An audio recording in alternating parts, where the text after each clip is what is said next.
अभिनेता आणि सातारमधील एक प्रसिद्ध गायिका, विशेषतः त्यांना वडिलांच्या पासून या गाण्याची स्फूर्ती मिळालेली आहे. गाण्यावर तिने आपलं एक वेगळ्या प्रकारचा ठसा उमटवलेला आहे.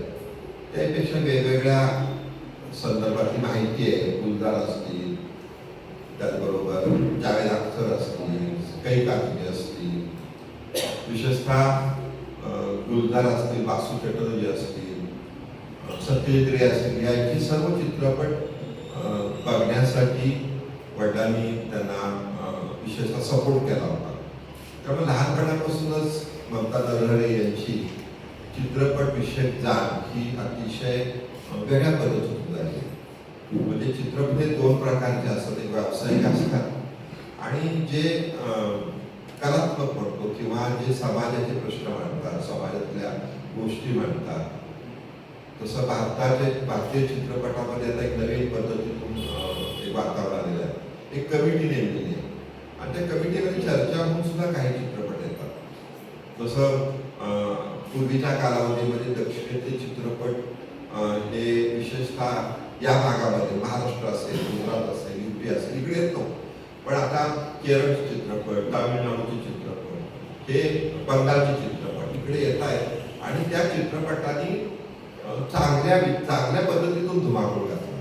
त्यामुळे त्या चित्रपटामधून नागरिकांना वेगवेगळ्या पद्धतीतून वेगळे प्रश्न समजतात आणि हे चित्रपट नुसते भारतात होते नाही, जगाच्या चित्रपट क्षेत्रामध्ये सुद्धा आघाडीवर आहे.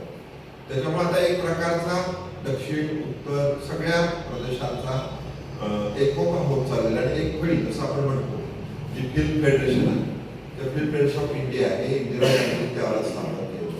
त्याच्यामध्ये सत्यजित रे असतील, आत्ताच नुकतेच गेलेले श्याम बेनेगल असतील, यांनी एक प्रकारची चळवळ चालू केली आणि त्याचे 4 भाग केलेले आहेत भारतामध्ये, पूर्व, पश्चिम, दक्षिण, उत्तर. आता मी सुद्धा या पश्चिम भागाचं जे फिल्म फेडरेशन त्याच्यावर संचालक आहे. त्यामुळे आता उद्यापासून याच हॉलमध्ये 10 तारखेपर्यंत काही चित्रपट बघायला मिळणार, ते तुम्ही अवश्य बघायला या. की वेगवेगळे चित्रपट आहेत की ते चित्रपट बाहेर बघायला मिळत नाही, त्या अभ्यासमधून मिळालेले आहेत. त्याच्यामुळं ममता नरहरी ह्या गेल्या माझ्या मैत्रिणी 2 वर्षापासून 2 ते 3 वर्षापासून विजय साबळे जे सातारच्या गाणाऱ्यांना जास्त करून मार्गदर्शन करतात, गाण्याचे कार्यक्रम इथे घेतात, पुण्यात घेतात आणि मी त्याचं साक्षीदार आहे. ममता नरहरी जेव्हा विजय साबळेकडे येत होत्या तेव्हा त्यांच्याकडे जी गाण्याची कला आहे ती विकसित होण्यासाठी विशेषतः मदत झाली. ते विजय साबळेंच्या कार्यक्रमामध्ये इथे पुण्याला ग्रंथ महोत्सवात सगळीकडं गाणी म्हणतात. माझ्या मैत्रिणी मागच्या वर्षी पुणा बुक फेअरमध्ये सुद्धा आपण कार्यक्रमात ते होते. यावर्षी पण पुणा बुक फेअरमध्ये आपल्याला कार्यक्रम करायचा आहे. त्याच्याशी माझं बोलणंही झालेलं आहे. परंतु त्यांच्या मनामध्ये सुद्धा काही कल्पना असतात.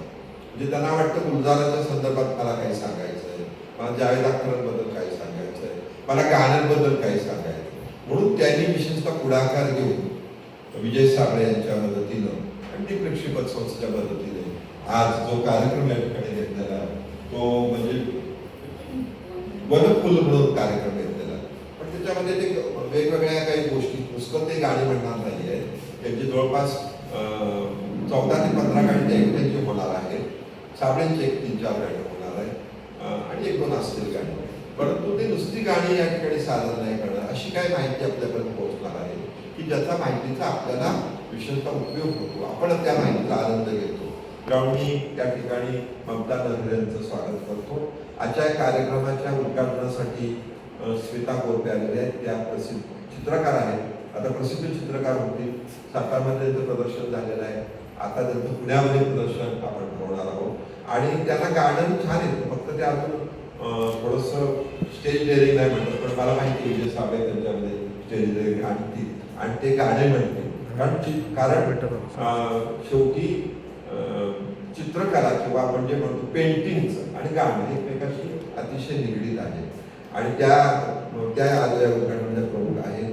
त्याचबरोबर गजानन दीक्षित हे अतिशय सातारमध्ये प्रसिद्ध सामाजिक कार्यकर्ते आहेत. पण त्यांनी बाबा अतिशय चांगलं सांगितलं, मी वाचलं होतं, परंतु त्या डिपार्टमेंटला ते काम करत होते.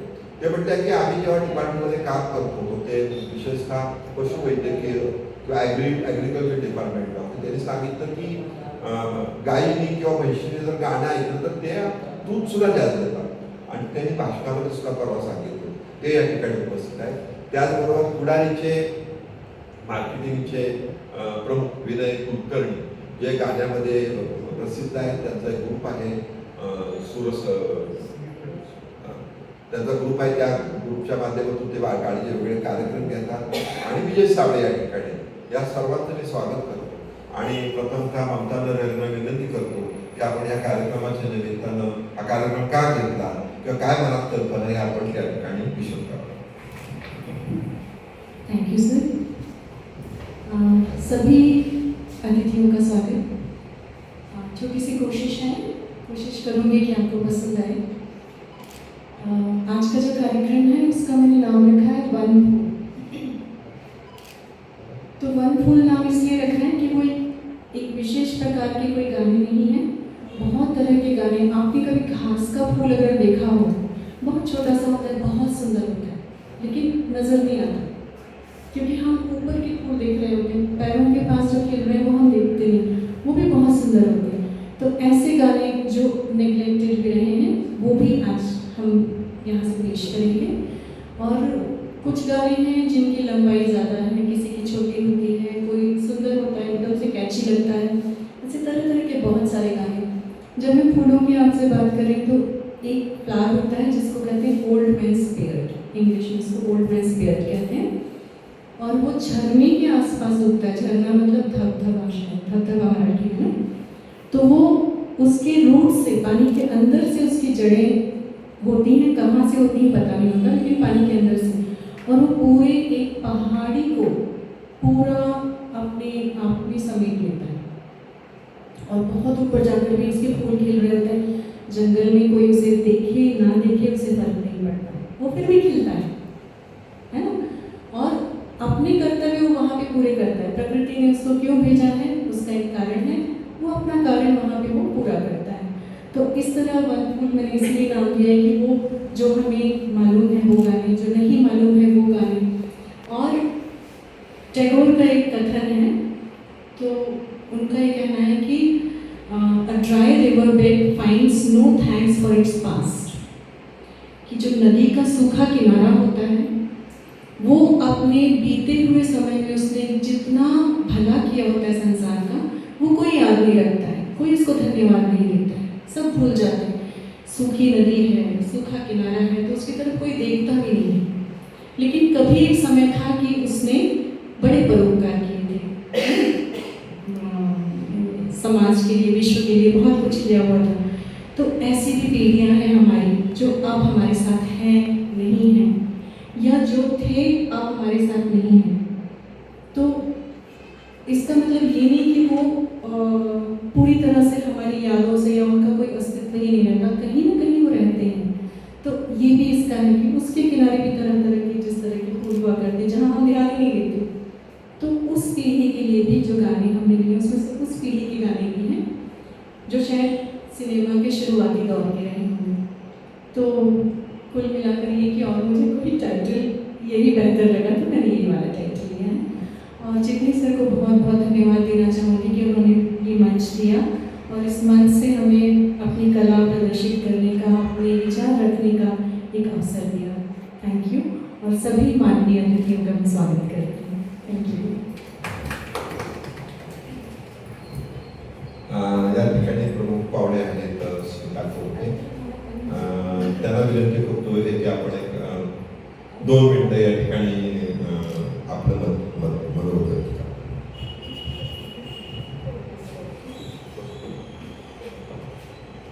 नमस्कार. मला आता अगदी ऐनवेळी म्हणजे बोलायसाठी चान्स दिलेला आहे आणि त्यांना मी आता विचारून घेतलेलं आहे की विषय काय आहे. तर वन फूल म्हणजे की जे जास्त ज्याच्याकडे लक्ष नाही केलेले ते गाणी ते हे आहे असं एक माझं हे आहे. आता बघून म्हणजे पुढच्या ह्याच्यात म्हणजे ते उलगड आहे की त्यांनी कुठली कुठली वेगळी गाणी घेतलेली आहे. आणि माझ्या म्हणजे जे सगळे गाणार आहेत त्या सगळ्यांना माझ्या शुभेच्छा. चिटणी सर, ममता नरहरी आणि विजय सावळे सरांना माझ्या शुभेच्छा. एवढं बोलून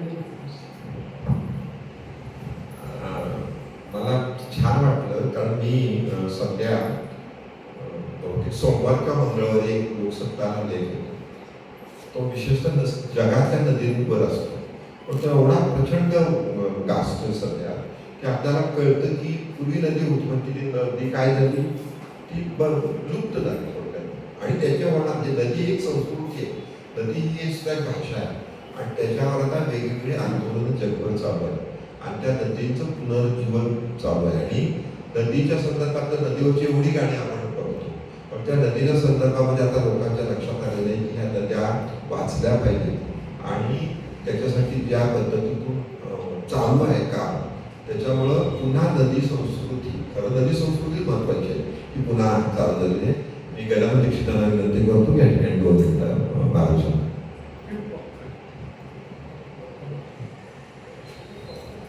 सर्वांना नमस्कार. चिटणीस साहेबांनी जो कार्यक्रम नित्यनेमाने चालू ठेवला आहे, अत्यंत स्तुत्य कार्यक्रम आहे. त्याच्यामध्ये मोठ्या प्रमाणात प्रेक्षक वर्ग यावा, नवीन नवीन कलाकार यावेत, त्यांनी त्यांची कला दाखवावी, आणि साताऱ्यामध्ये कलाकारांना मोठं व्यासपीठ मिळावं अशी एक इच्छा व्यक्त करतो, आणि माझे 2 शब्द संपवतो. विनय कुलकर्णी या ठिकाणी. सर्व रसिक श्रोत्यांचे हार्दिक स्वागत. आजचा हा वनफुल, मला वाटतंय नरहरी मॅडम, वनफुल it is equal to rare songs. Wild flower mini green से नहीं किस्म में, बस मिक्स बैग पुरानी और नई, जैसे जनरेशन हो गया ना कि 40-50 इयर्स के स्पैन में लोगों को जिस तरह के गाने पसंद है. सुंदर संकल्पना. कारण साताऱ्यामध्ये मला वाटतं साबळेश्वर की ह्या अशा नवनवीन संकल्पना यायला पाहिजेत, आणि हा उत्तम असा वेळ आहे. सर्वांना तुम्हाला शुभेच्छा कार्यक्रमासाठी. विशेष करून चिटणीस साहेबांचे हार्दिक आभार, त्यांचं सहकार्य. सर्वच ग्रुपला साताऱ्यामध्ये जे जे गाण्यांचे कार्यक्रम करणारे ग्रुप आहेत, त्यांना साहेबांचं अतिशय मोलाचं सहकार्य असतं. सर्वांना पुन्हा एकदा शुभेच्छा देतो, आणि पुढील कार्यक्रमाची सूचना नरहरी मॅडम यांनी स्वीकारावी. धन्यवाद. आपण या ठिकाणी दीप लक्ष्मीपत संस्थेच्या वतीने स्वागत करणार आहोत.